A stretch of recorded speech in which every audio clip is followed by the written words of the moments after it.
Welcome to This Explainer. Today, we're decoding what I think is a massive demographic anomaly. We're driving into some truly fascinating source material to answer one of the most absolutely baffling questions in global sports today. Why on earth is a quarter of the world's population completely missing from the global football pitch?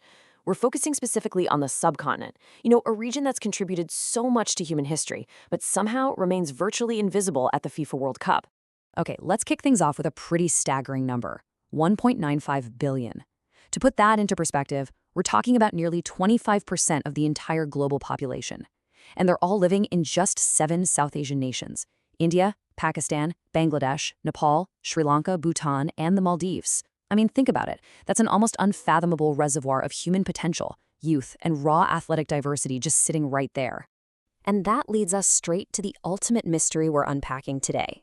With almost 2 billion people, why hasn't a single nation from the subcontinent participated in the Football World Cup since 1950? Honestly, no South Asian team has ever won a match at the World Cup. Not a single player from the region has ever lifted that trophy. Why is a quarter of humanity literally just watching from the sidelines? Section 1. The Subcontinent's Football Paradox, a Demographic Anomaly. So, the contrast between these massive populations and their actual global football standing is, well, it's almost unbelievable. Just take India, for example. 1.46 billion people, but they're ranked 121st globally. Or look at Pakistan.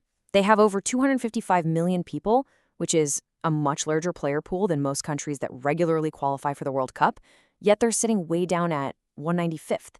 Bangladesh, with 176 million people, is at 184th. The math just doesn't seem to add up, right? Section 2. Busting the population myth. Why numbers don't equal trophies. Now, you might naturally assume that having more people automatically equals having a stronger team. But let's look at Uruguay. They have just 3.4 million people and 2 World Cup trophies to their name. Or Croatia, a nation of just 4 million that consistently reaches the World Cup finals and semifinals. Then compare that to China and India. Roughly 1.4 billion people each, but 0 World Cups between them. It turns out raw population size, without deep embedded infrastructure and proper scouting systems, well, it's essentially meaningless. But here's a really fascinating twist. It wasn't always this bleak for the subcontinent. If we trace the timeline back to British colonialism, it shows the region actually had some undeniable early sporting promise. I mean, the Durand Cup was established way back in 1888. In 1911, Mohun Bagan famously defeated a British regiment to win the IFA Shield, which was a massive moment for Indian nationalism. By the 1948 London Olympics, India actually pushed France to the absolute brink in a narrow 2-1 loss. And in 1950, India actually qualified for the FIFA World Cup in Brazil. So a crucial point we need to clear up here is a very famous piece of history surrounding that 1950 qualification. For decades, this myth circulated that India withdrew from the World Cup because FIFA banned them from playing barefoot. Well, actually, scratch that. It's been thoroughly debunked. The real reasons were far more pragmatic. We're talking severe financial constraints, the brutal logistical hurdles of traveling all the way to Brazil, and the local federation's belief that the Olympics were actually a more prestigious tournament than the World Cup at the time. Honestly, that missed opportunity has kind of haunted the region's football trajectory ever since.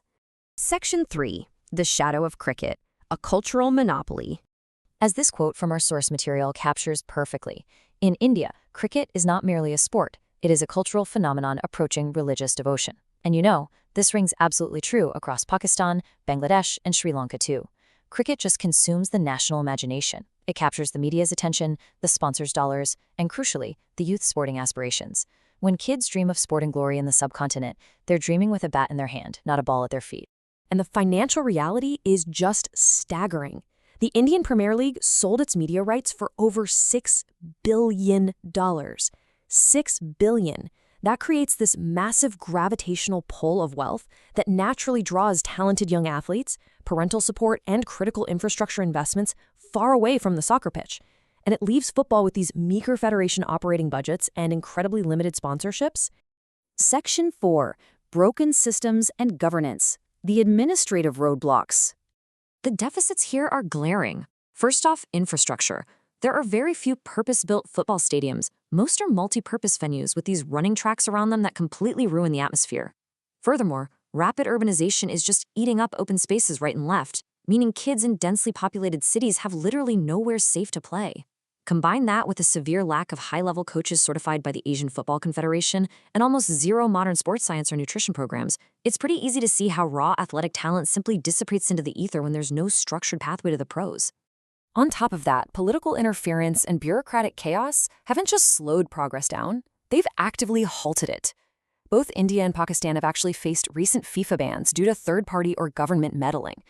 The federations suffer from chronic instability, political appointments that prioritize loyalty over actual competence, and just endless infighting. This chaos makes long-term 10 to 20-year strategic planning completely impossible. And, no surprise, it actively scares away the few corporate sponsors who might actually be interested in investing. Even the most ambitious attempts at creating professional leagues are proving unsustainable. There's been a staggering 56% drop from the Indian Super League's peak average attendance of nearly 25,000, down to under 12,000 today. And the second-tier I-League, it averages a mere 2,000 fans. The initial excitement, which was driven by celebrity owners and imported, aging stars, just failed to build deep, sustainable community ties. Section 5. The Asian Contrast. Blueprints for Success. Looking across the rest of the continent provides us with a really clear blueprint. Take Japan's 100-year vision. It's an absolute masterclass in long-term, community-based planning that actually mandates professional clubs operate youth academies. South Korea smartly leveraged the 2002 World Cup to build mandatory school sports programs. Saudi Arabia is going all in using massive state investment. And then nations like Iran and Uzbekistan prove that you don't even need endless wealth. They consistently succeed through a relentless, systematic focus on youth development. The common thread these nations share, which the subcontinent is sorely lacking, is sustained, coherent investment in professional leagues and mandatory youth requirements. Section 6. Unlocking the Untapped Billion, a roadmap for the future.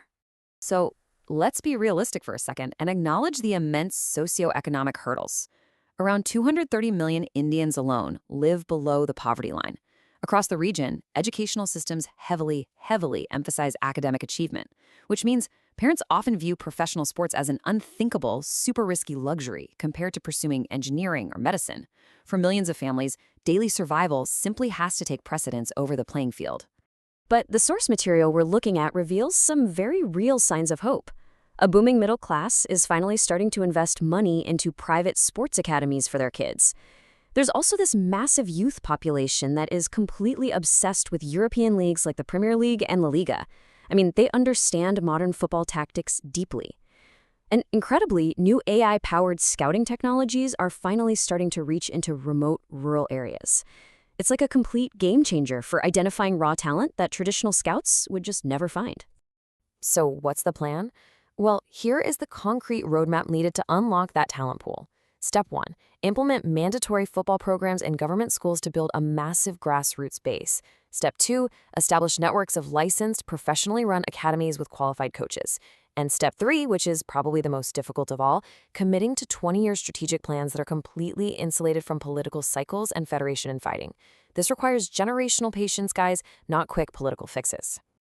I'll leave you with this final thought.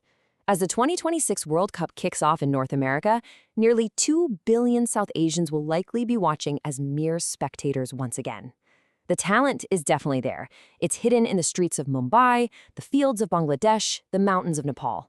But will the subcontinent remain on the sidelines forever? Or will they finally put politics aside, build the systems, and awaken the untapped billion? The answer depends entirely on the choices they make today. Thanks for joining me on this explainer.